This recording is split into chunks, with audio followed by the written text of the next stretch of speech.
Shalom Bapak Ibu sekalian, selamat sore, selamat hari Natal.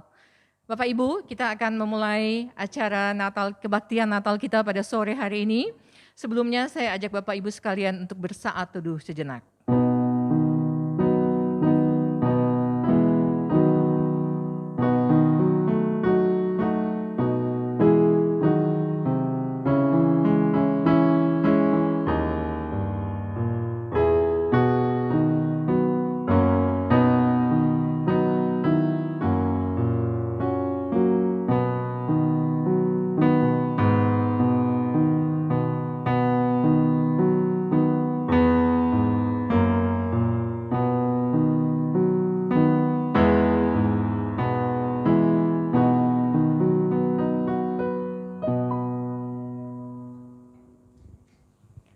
Pertolongan kepada kita ialah dalam nama Tuhan yang menjadikan langit dan bumi, yang memelihara kesetiaannya sampai selama-lamanya, dan tidak pernah meninggalkan pekerjaan buatan tangannya. Kasih karunia dan damai sejahtera dari Allah Bapa kita dan dari Tuhan Yesus Kristus menyertai kita semua. Amin. Bapak Ibu sekalian, ini tahun kedua kita Natal di rumah kita masing-masing. Saat ini, pintu-pintu gereja boleh tertutup, tapi rumah kita adalah rumah Tuhan. Tuhan hadir di rumah kita masing-masing. Bapak Ibu, kita angkat satu pujian. Ku datang Tuhan dalam hadirat-Mu.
Doa pembukaan kami undang Bapak Ketua Majelis, Bapak Andi Ambrosius.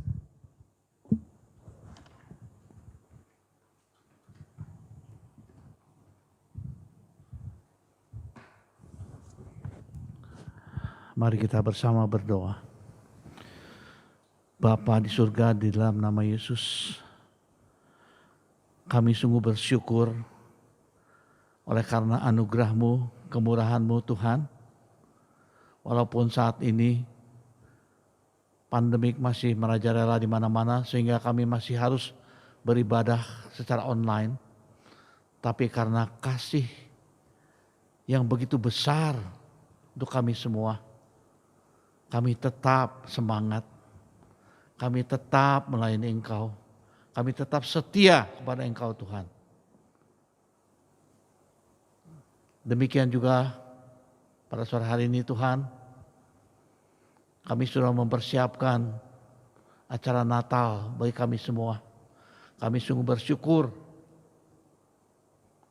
karena Allah begitu mengasihi kami, sehingga Tuhan Yesus layak hadir di tengah-tengah kami. Tuhan Yesus berkorban untuk menjadi manusia biasa bagi kami semua. Bapa,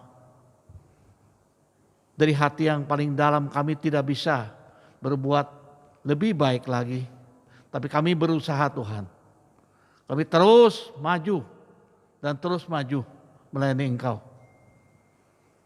Kiranya Engkau berkati Ibu Marta sebagai Ketua Panitia Natal, para anggota yang membantu, dan saat ini MC, singer, pemain musik, yang melayani mixer, dan juga rekaman Tuhan. Berkati mereka satu persatu Tuhan, karena tanpa mereka dan tanpa pertolongan Roh Kudus, maka mungkin kami tidak bisa melaksanakan acara ini. Demikian juga untuk pemberitaan firman Tuhan, untuk hamba-Mu, Pak Made, Mastra Tuhan. Bila Engkau pakai beliau luar biasa untuk memberitakan firman-Mu Tuhan bagi kami semua. Sehingga kami dimanapun kami berada, kami tetap dikuatkan, kami tetap semangat melayani Engkau Tuhan. Tuhan berkati semua Tuhan, dan kami mohon kiranya Roh-Mu yang kudus memimpin ibadah ini dan perayaan Natal ini dari awal, pertengahan hingga akhirnya. Hanya di dalam nama Yesus kami berdoa dan mengucap syukur. Amin.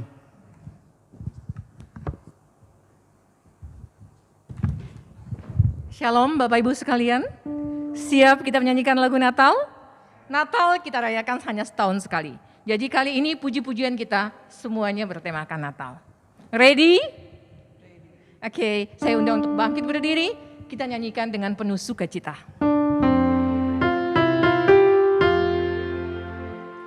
Mary's boy child, Jesus Christ, was born on Christmas Day. And man will live forevermore because of Christmas Day.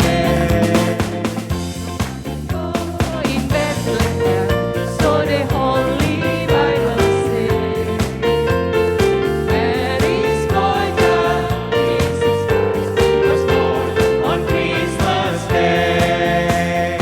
How now hear the angels sing, a King was born today, and man will live forevermore because of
tetap bisa berdiri, kita nyanyikan lagi 2 lagu. Hai mari berhimpun.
Bagi yang masih berdiri, saya persilakan duduk. Kita akan memberikan persembahan. Sebelumnya, saya akan membacakan satu ayat. Hendaklah masing-masing memberikan menurut kerelaan hatinya. Jangan dengan sedih hati atau karena paksaan. Sebab Allah mengasihi orang yang memberi dengan sukacita. Diambil dari 2 Korintus pasal 9 ayat 7. Kita akan nyanyikan satu buah lagu, Natal di Hatiku. Saat ini kantong-kantong persembahan tidak dijalankan. Bapak Ibu bisa memberikan melalui QR Code atau transfer.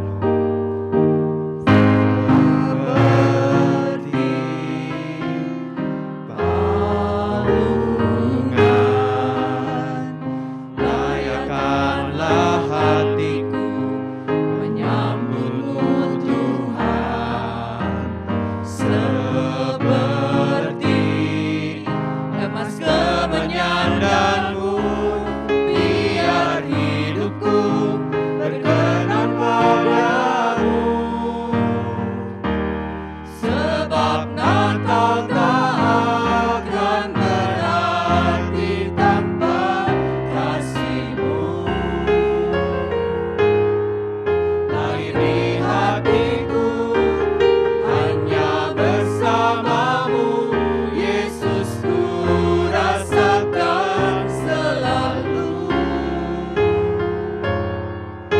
Indahnya Natal di hatiku seperti palungan. Seperti palungan, layakkanlah hatiku menyambutmu Tuhan. Seperti emas kemenyan dan mur, biar hidupku berkenan padamu. Sebab Natal tak akan berarti tanpa kasih-Mu. Lahir di hatiku hanya bersama-Mu, Yesus, ku rasakan selalu. Indahnya Natal di hatiku, indahnya Natal di hatiku. Indahnya Natal di hatiku, indahnya Natal di hatiku. Indahnya Natal di hatiku.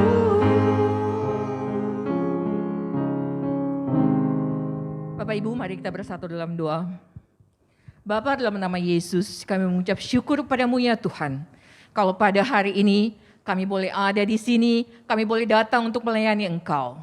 Terima kasih ya Bapa untuk semua yang Kau berikan dalam hidup kami. Sepanjang tahun 2021, hampir kami lewati. Kami percaya itu semua karena kemurahan dan kekuatan-Mu Tuhan.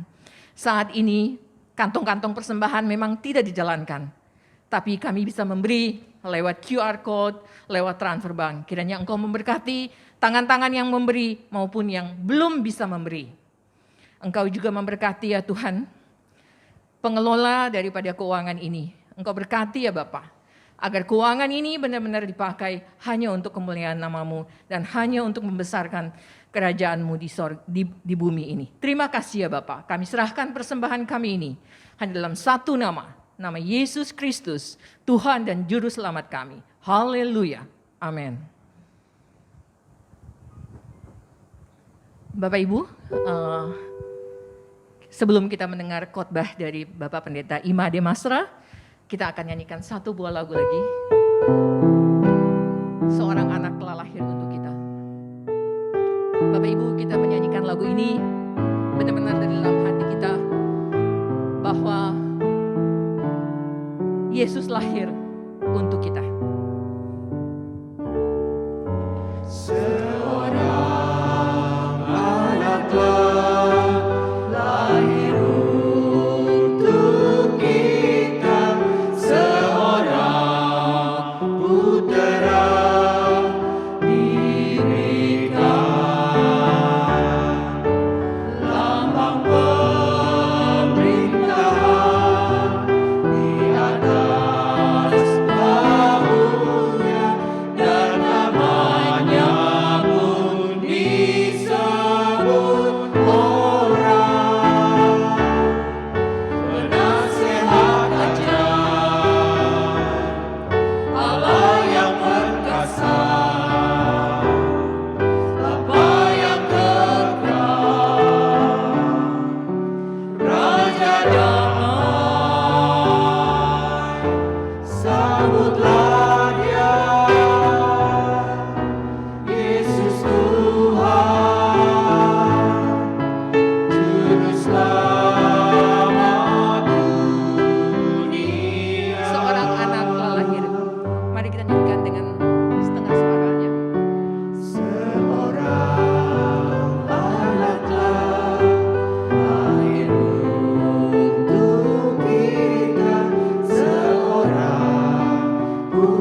Shalom saudara-saudara sekalian, salam jumpa, selamat Natal dimanapun saudara berada, di ruangan gedung gereja ini atau di rumah masing-masing atau dari mana saja saudara bisa mengikuti acara ini.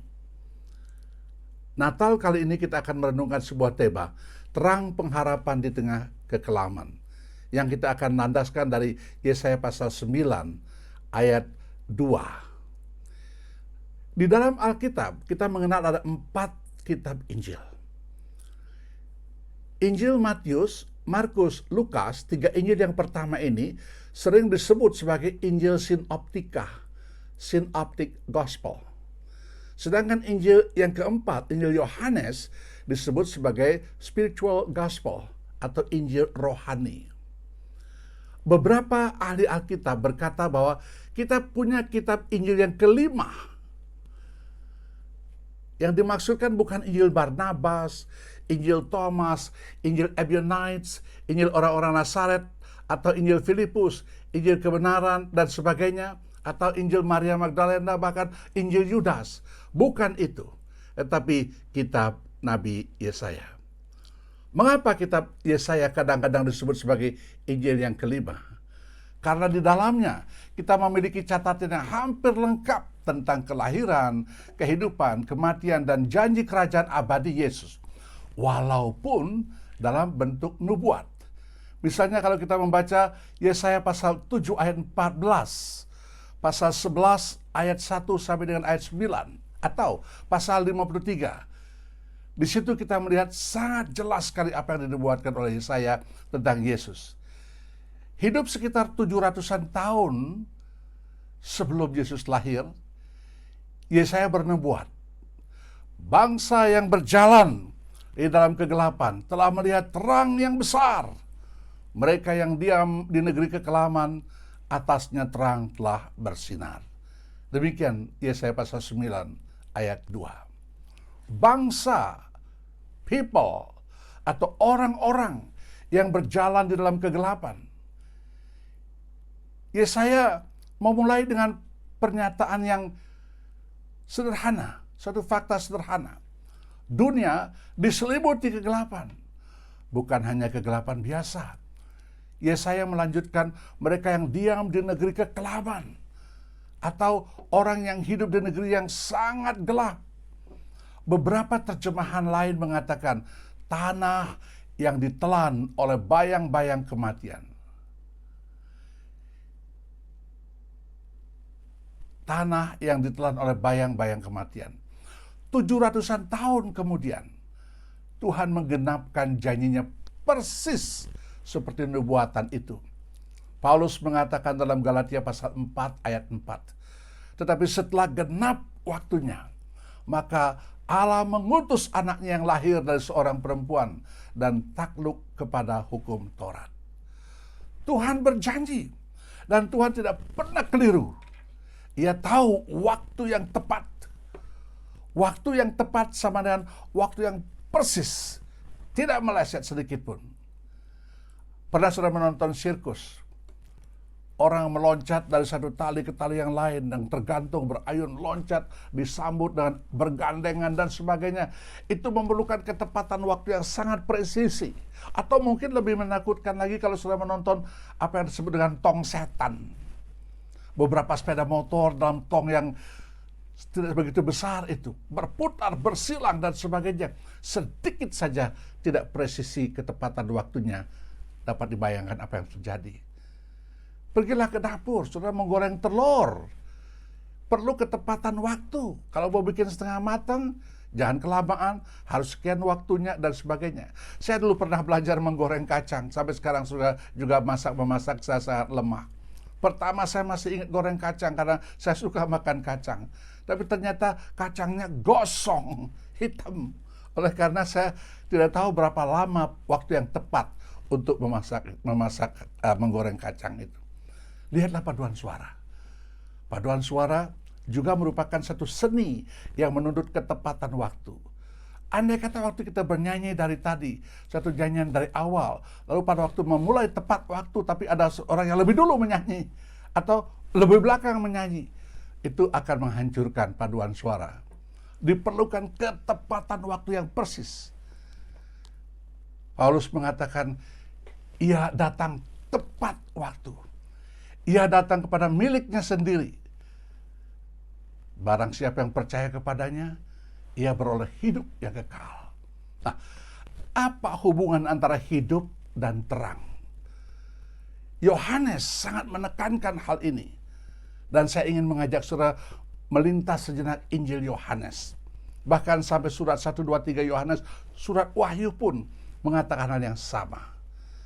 Yohanes pasal 1 ayat 4 berbunyi, di dalam Dia ada hidup, dan hidup itu adalah terang manusia. Lalu Yohanes mengkontraskan kematian dengan hidup, gelap dengan terang. Dia kontraskan demikian rupa. Yohanes menegaskan tujuannya menulis Injil, yaitu agar pembacanya percaya dan memperoleh hidup, lalu bisa berjalan di dalam terang. Tadi saya sudah katakan Yohanes pasal 1, di dalam Dia ada hidup, dan hidup itu adalah terang manusia. Dalam pasal 2, Yohanes pasal 2, di situ kita melihat ada perjamuan kawin di Kana.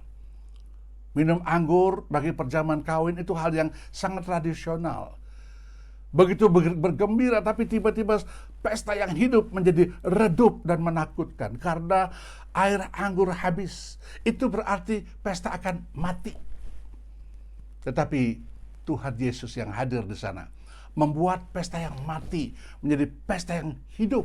Itu pasal 2. Pasal 3, kalau kita lihat di situ, di satu malam ada seorang pemimpin agama Yahudi yang bernama Nikodemus. Dia seorang pemimpin yang sangat sungguh-sungguh menekuni agamanya. Tetapi aneh, dia sendiri merasakan tidak ada jaminan keselamatan walaupun dia mengerjakan keagamaannya dengan begitu bersungguh-sungguh. Apapun dia kerjakan, dia lakukan dengan bersungguh, tapi ada sesuatu yang kurang. Something is missing. Dia merasa ada sesuatu yang tidak cukup. Maka dia datang kepada Yesus di satu malam dan berkata, "Guru, apa yang harus kuperbuat supaya aku bisa masuk ke dalam kerajaan Allah?" Oh, di situ Yesus sudah berkata, "Berbuat baik banyak-banyak, amalmu akan menuntun kamu ke sorga." Atau dia tidak mengatakan, kamu harus dibaptis ulang, atau mengalami pengalaman-pengalaman yang aneh-aneh, atau apa saja. Tetapi Tuhan Yesus mengatakan satu kalimat yang sangat mengejutkan. Engkau harus dilahirkan kembali. You must be born again. Apa artinya? Nikodemus juga tidak mengerti dan bertanya, apa artinya? Apa saya setua begini masuk ke dalam rahim ibu lalu keluar lagi dilahirkan? Oh, Yesus mengatakan barang yang lahir dari tubuh, tubuh adanya. Tapi barang yang lahir dari roh, roh adanya. Tuhan Yesus sedang berbicara mengenai kehidupan rohani yang baru. Maka kepada Nikodemus tidak diajarkan bagaimana berbuat ini atau berbuat baik dan sebagainya. Tetapi you must be born again. Engkau harus lahir kembali. Itu di pasal 3. Pasal 4, kita melihat keadaan yang lain. Yesus sedang berjalan dari Yudea menuju ke Galilea. Dan dikatakan dia harus melintasi Samaria. Dia duduk di sebuah perigi atau sumur yang disebut dengan sumur Yakub, dan kemudian murid-muridnya semua meninggalkan dia pergi ke kota membeli makanan. Tetapi apa yang dikatakan di situ? Perempuan Samaria datang, tidak pada jam untuk mengambil air. Dan ketika bertemu dengan Yesus, Yesus memulai percakapan dan mengatakan, berilah saya minum. Perempuan itu melihat seorang laki-laki di situ. Kamu laki-laki, saya perempuan. Kamu lebih kuat, tidak pantas laki-laki minta bantuan kepada perempuan.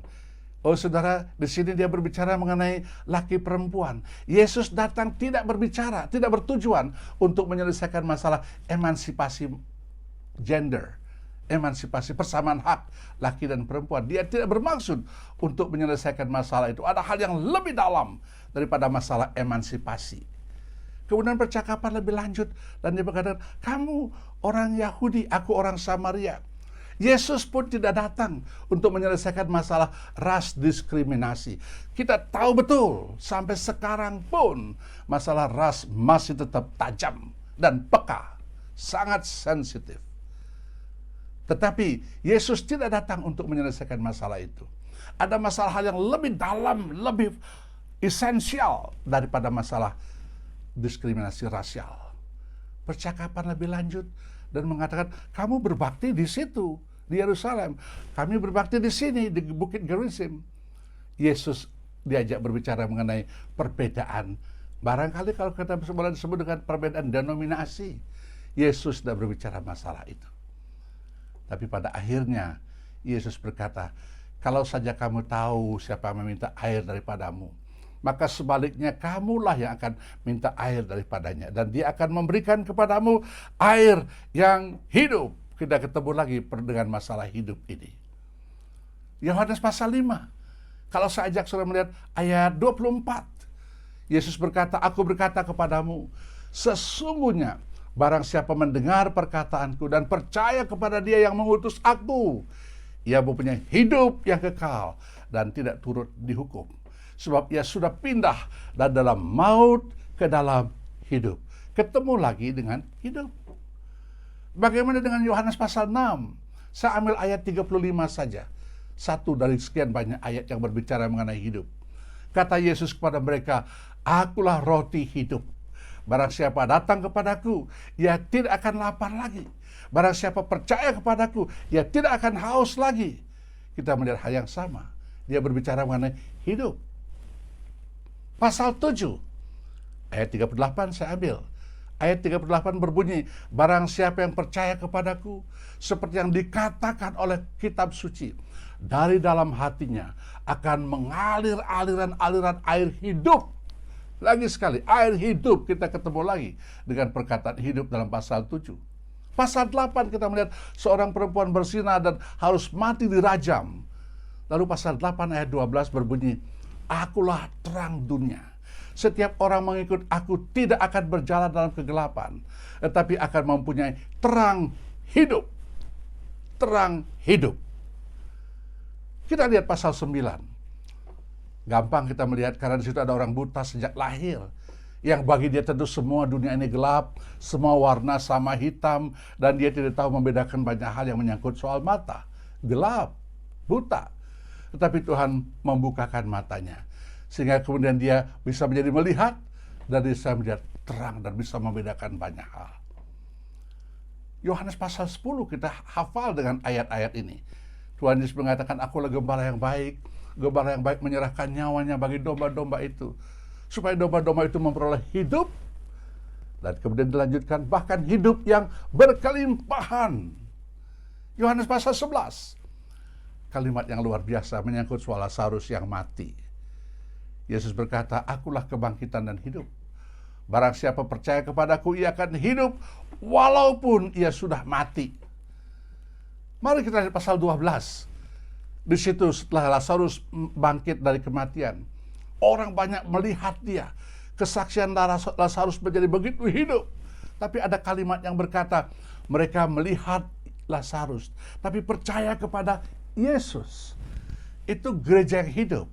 Tidak melihat manusia lagi, tapi melihat Yesus yang hidup. Ada saya ajak saudara melihat ayat Yohanes 14. Di situ kalimat yang sangat terkenal. Dan mungkin satu-satunya yang ada di dalam agama Kristen. Kata Yesus kepadanya, akulah jalan dan kebenaran dan hidup. Tidak seorang pun yang datang kepada Bapa kalau tidak melalui aku.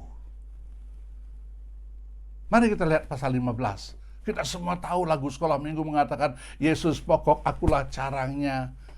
Apa arti kalimat ini? Di situ carang dengan pokok bukan hubungan kedekatan, bukan soal nempel, tetapi soal hubungan hidup. Hubungan hidup. Dia bisa berbuah banyak kalau dia hidup dengan menyatu dengan hidup batangnya. Demikian kalau kita lihat 1, 2, 3 Yohanes juga berbicara hal yang sama, dan sampai pada waktu Wahyu pasal akhir dia berkata, berbahagialah orang yang setia sampai akhir, karena kepadanya akan diberikan mahkota kehidupan. Itu semua ucapan Yohanes. Dia berbicara mengenai hidup. Mengapa? Karena manusia semua berdosa. Paulus berkata begini, Semua manusia berdosa tanpa perbedaan. Semua tanpa perbedaan, siapapun dia. Apakah dia seorang pemuka agama? Apakah dia seorang pemimpin besar agama? Apakah dia seorang nabi? Apakah dia seorang rasul? Siapa saja. Sepanjang dia adalah manusia, berdosa tanpa perkecualian. Lalu dalam pasal 6, Roma pasal 6 ayat 23 dia berkata, upah dosa adalah maut. Upah dosa adalah maut. Memang di belakangnya disambung dengan kalimat yang sangat indah. Tetapi anugerah Allah adalah hidup yang kekal. Di sini kita melihat semua manusia harus mati karena semua manusia berdosa tanpa perkecualian. Siapa yang bisa menyelamatkan? Sebab yang harus ada seorang yang manusia. Yang kedua, tidak berdosa. Jadi dua syarat ini harus dipenuhi. Pertama, dia harus manusia. Yang kedua, harus suci. Di mana cari yang sedemikian, saudara? Di mana cari? Datang ke seluruh dunia begitu banyak manusia dengan segala aneka ragam kulit, bahasa, kebudayaan. Banyak manusia, tapi tidak ada yang suci. Pergilah ke sorga, semua suci, tidak ada manusia. Disinilah hikmat Allah nampak luar biasa. Allah sendiri mengambil inisiatif. Sehingga Yohanes sendiri menulis dalam Yohanes 3 ayat 16. Karena begitu besar kasih Allah akan dunia ini. Sehingga diberikannya anaknya yang tunggal. Supaya barang siapa yang percaya kepadanya tidak binasa melainkan beroleh hidup yang kekal. Pertama kita melihat di sini inisiatif diambil oleh Allah. Dimulai oleh Allah. Oleh karena manusia tidak sanggup untuk mencari jalan keselamatan. Keliru kalau manusia berkata, semua manusia mencari sorga. Dari berbagai jarak, dari berbagai arah, dari berbagai titik dengan cara-cara yang berbeda. Semua seperti ibarat menaiki gunung. Semua dari bawah, dari timur, barat, selatan. Semua sama. Semua mencari puncak. Kekristenan tidak demikian. Bukan manusia yang mencari Allah. Tapi Allah yang mencari manusia. Karena bukan Allah yang hilang. Manusia yang hilang dalam dosa, maka Allah mencari manusia. Dalam Galatia pasal 4 ayat 4, kalimatnya sangat indah mengatakan, setelah genap waktunya, maka Allah mengutus anaknya yang lahir dari seorang perempuan dan takluk kepada hukum Taurat. Lalu kepada gereja di Filipi, Paulus mengatakan hal yang luar biasa lagi. Dia mengatakan, yang walaupun dalam rupa Allah, tidak menganggap kesetaraan dengan Allah itu sebagai milik yang harus dipertahankan, melainkan mengosongkan dirinya sendiri dan mengambil rupa seorang hamba dan menjadi sama dengan manusia. Saya minta kita memperhatikan baik-baik bagian ini. Ada orang yang berkata, pendeta yang terkenal, yang banyak dikenal orang dan banyak penggemarnya mengatakan waktu Yesus mengosongkan diri, dia tidak tahu siapa dirinya. Dia benar-benar kosong, dia tidak tahu dirinya siapa. Saya kira kekeliruan besar. Karena Alkitab mengatakan dia walaupun in the form of God, being in the form of God, artinya being ini dia itu adalah Allah. Dia tidak pernah berhenti jadi Allah walaupun dia jadi manusia. Being in the form of God, dia berada sebagai keberadaan Allahnya itu. Filipi pasal 2 mengatakan dia mengosongkan dirinya. Bukan berarti dia kehilangan keilahiannya. Dia tetap Allah, tapi dia mengenakan kemanusiaan. Sehingga pada diri Yesus, dia adalah Allah yang sejati dan manusia yang sejati. Ini yang indah dalam kekristenan. Orang Kristen tidak percaya kepada manusia menjadi Allah. Itu tidak mungkin. Bukan manusia menjadi Allah, tapi Allah jadi manusia, itu bukan tidak mungkin. Allah jadi manusia, dia punya kedaulatan sendiri.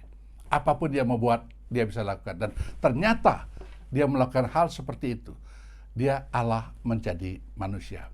Waktu menjadi manusia, saya katakan tadi, ia sedikit pun tidak kehilangan kealahannya. Hanya kemanusiaan ditambahkan kepadanya, sehingga ia adalah Allah sejati dan manusia sejati. Ia datang menjadi manusia supaya ia bisa mati bagi manusia. Allah tidak pernah bisa mati. Tapi dengan kemanusiaannya dia bisa. Supaya manusia bisa ditebus. Binatang, seberapapun banyak kita korbankan, tidak pernah bisa menebus manusia. Waktu malaikat ditugaskan membawa berita kepada Yusuf yang sedang berpikir untuk menceraikan Maria, malaikat berkata kepada Yusuf, kehamilan Maria adalah dari Roh Kudus. Lalu ada kalimat yang perlu kita ingat. Ia akan melahirkan anak laki-laki, dan engkau akan menamakan dia Yesus, karena dialah yang akan menyelamatkan umatnya dari dosa mereka. Perkataan menyelamatkan ini, itu perkataan yang radikal. Perkataan yang radikal artinya manusia tidak punya kemampuan sama sekali untuk berbuat apapun. Seperti halnya, saya ambil satu contoh, seperti umpamanya manusia ada satu cerita saya kemukakan, ada seorang pemburu di Afrika, dia sedang berburu seorang diri dengan senjata yang bagus, dia tidak takut. Ketika dia berjalan, tiba-tiba ketemu dengan rombongan singa. Singa melihat dia melihat singa, dia lari.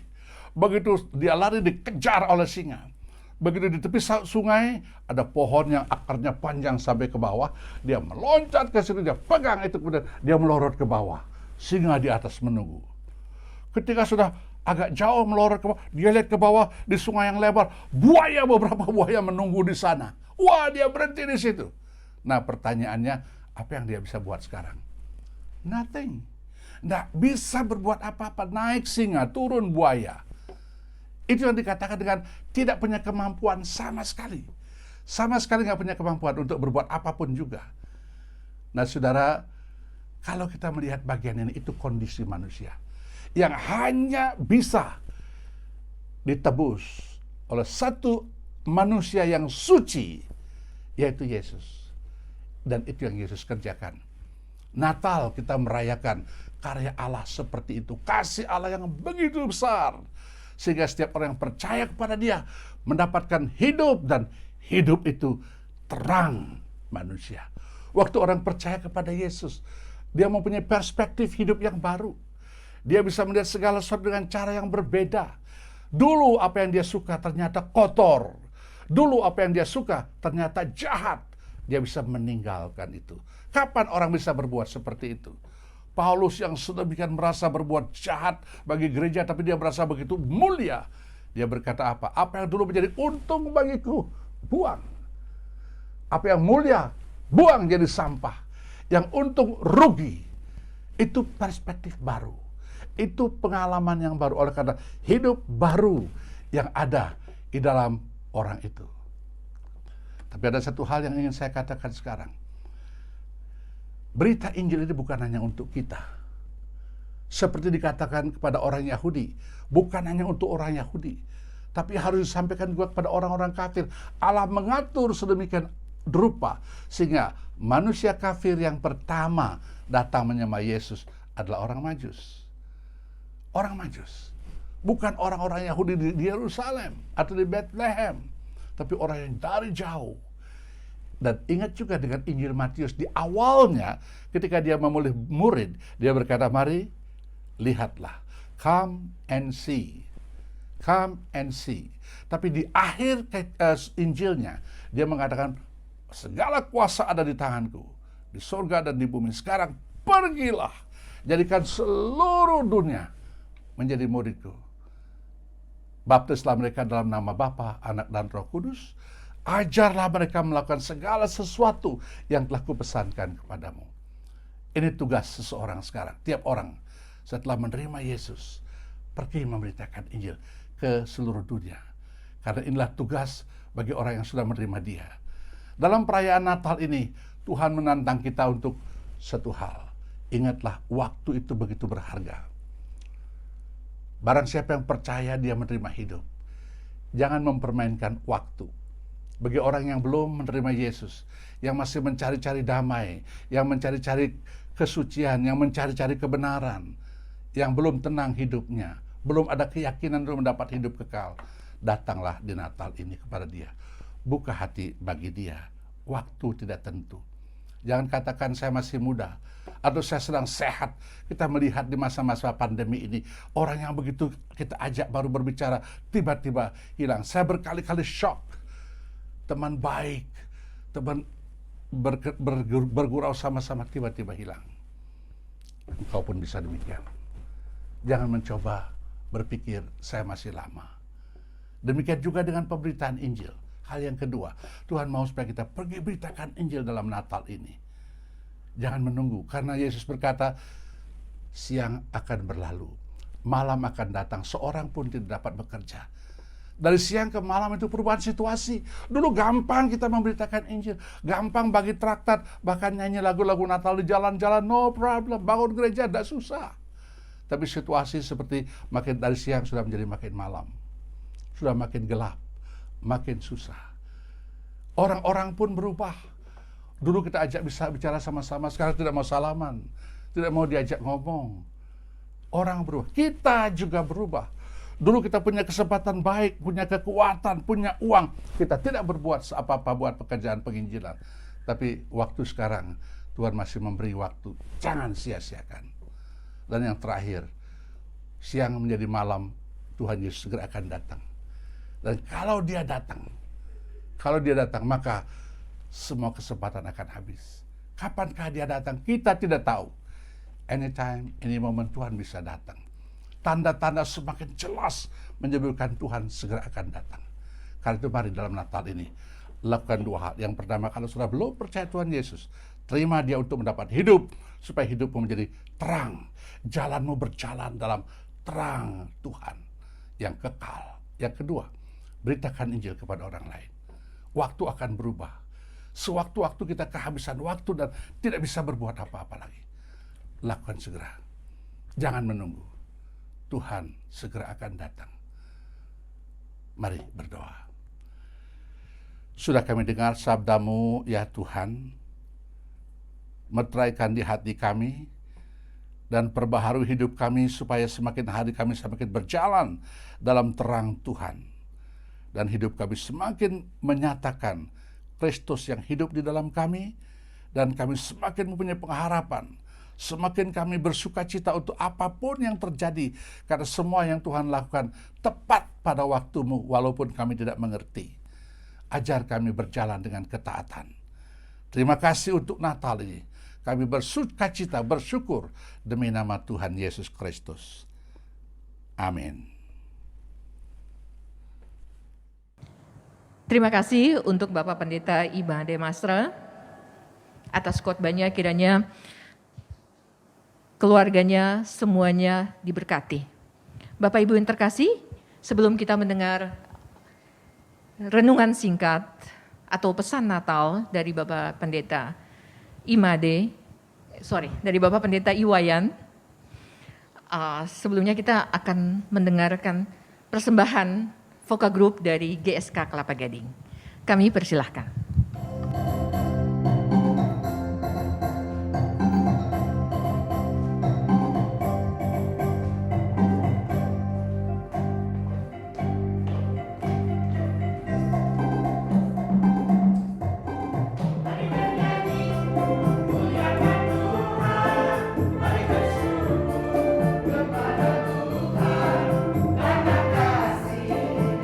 Anugerahnya telah nyata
Terima kasih kepada Voka Group GSK Kelapa Gading.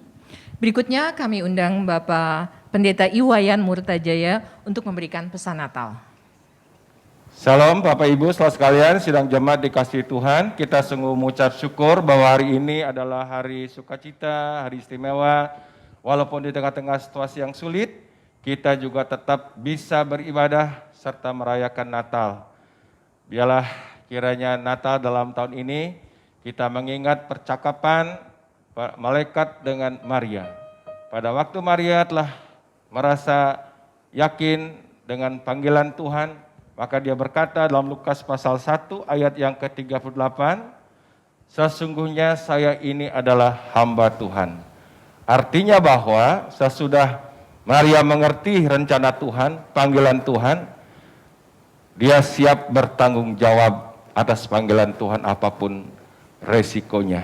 Jadi Natal berarti adalah kita juga mau siap mengambil tanggung jawab dalam seluruh panggilan Tuhan.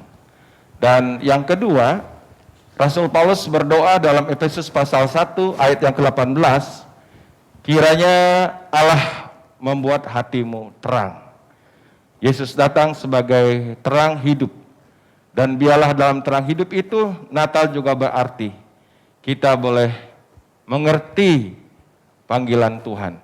Kita mengerti rencana Tuhan. Artinya dengan terang Allah kita mengerti maksud-maksud Tuhan. Dalam terang Allah kita sudah diselamatkan. Makanya Natal kalau hati kita sudah diterangi, pikiran kita diterangi, kita mengerti dengan baik apa ya rencana Tuhan bagi kita, bagi dunia ini. Mari saya mengajak dalam Natal ini satu pesan. Seperti Maria, siap mengambil tanggung jawab dalam panggilan Tuhan. Kita semua ini adalah hamba-hambanya. Sesungguhnya saya seorang hamba Tuhan. Dan saya mengajak sebagai gembala konsulen di Kelapa Gading ini, kita akan meninggalkan tahun 2021 menjelang tahun 2022. Biarlah kita semua jemaatnya di Kelapa Gading, dari pengurus majelis gereja, pengurus komisi, semua jemaat, tua muda, besar kecil, mari kita siap seperti Maria untuk mengambil tanggung jawab. Sekalipun apapun risikonya, kita akan siap menjadi gereja, meneruskan panggilan Tuhan di bumi ini, bukan di sorga, di bumi ini. Nah karena itu, mari kita bersemangat. Saya ucapkan selamat Natal dan juga menyongsong tahun baru dengan semangat daripada kasih Tuhan. Kita jemaat adalah jemaat yang siap mengambil tanggung jawab. Amin.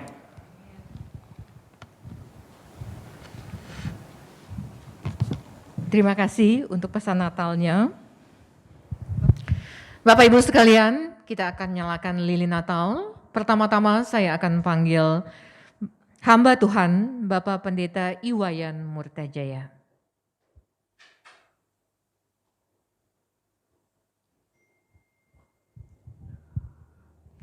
Berikutnya, saya akan panggil Bapak Ketua Majelis, Bapak Andi Ambrosius.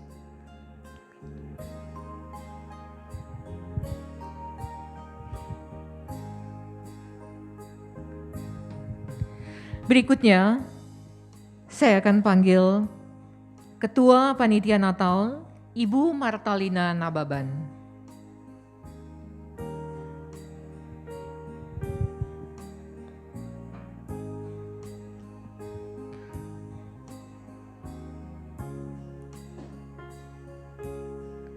Perwakilan jemaat, saya akan panggil Ibu Ruti Tejo.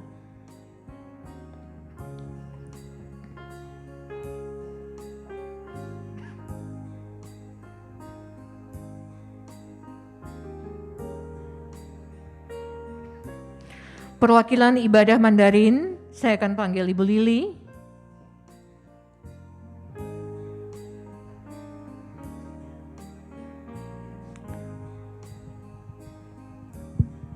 Perwakilan Dewasa Muda, saya akan panggil Saudara Samuel.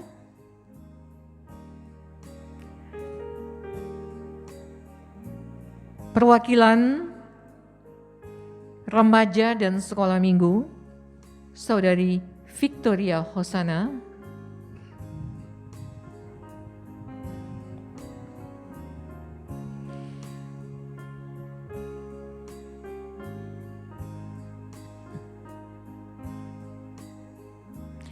Bapak Ibu sekalian, setelah semua lilin ini kita nyalakan, mari kita sama-sama menyanyikan lagu Malam Kudus.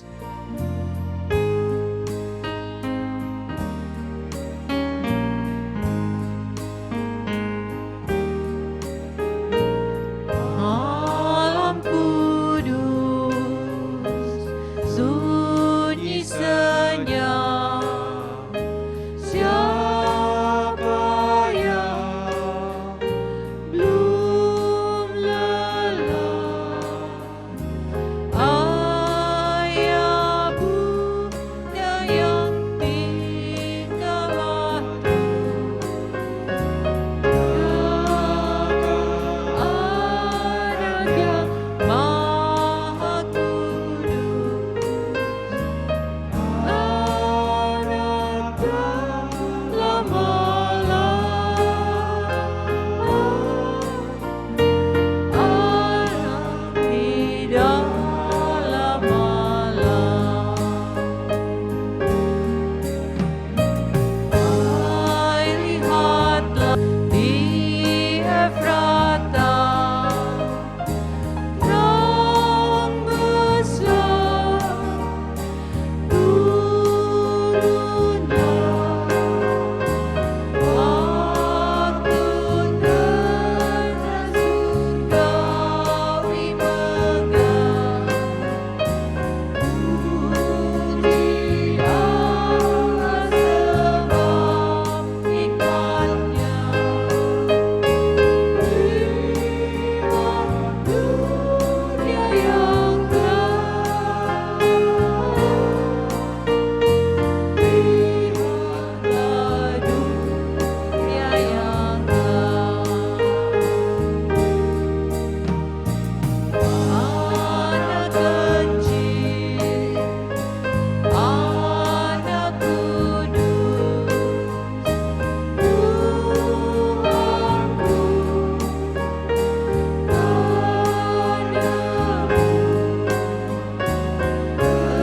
putra surga menyanyi merdu,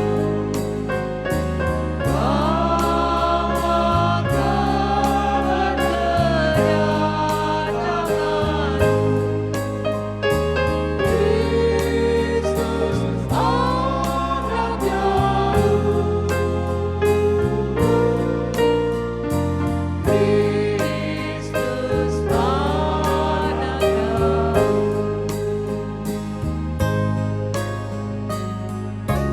Petugas lampu. Dengan ini pula berakhir kebaktian dan perayaan Natal kita pada sore hari ini. Untuk itu kita akan tutup dengan doksologi, kemudian kita akan menerima doa berkat, dan kita akan lanjutkan dengan amin amin.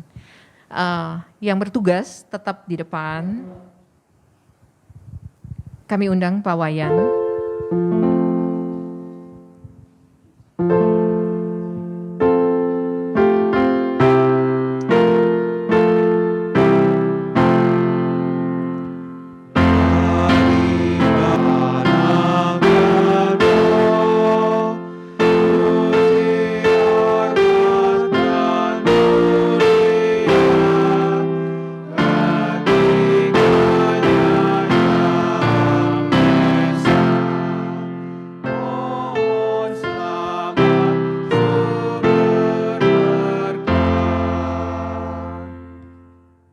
Mari arahkan hati saudara dan terimalah berkat daripada Tuhan.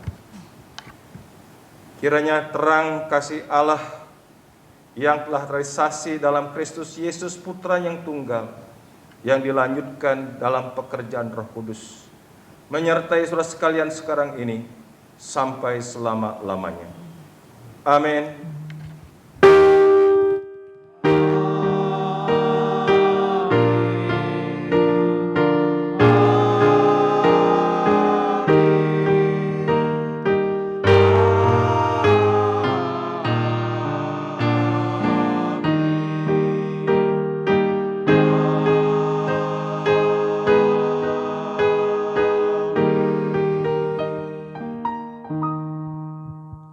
Kebaktian kita telah selesai, Bapak Ibu.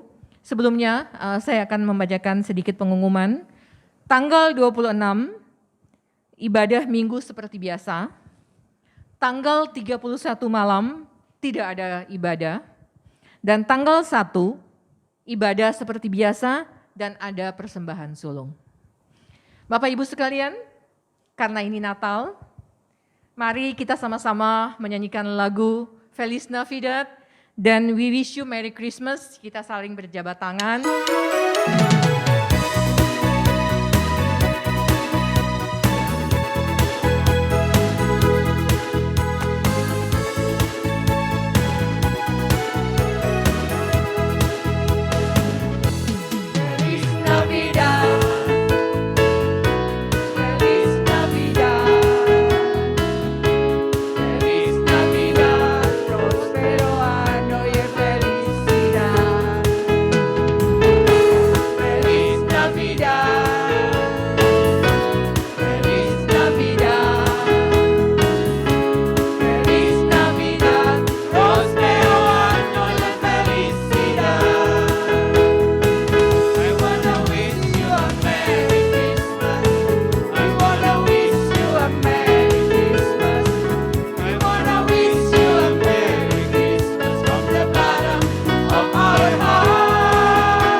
Terima kasih Bapak Ibu sekalian. Sekali lagi, selamat Natal dan Tahun Baru.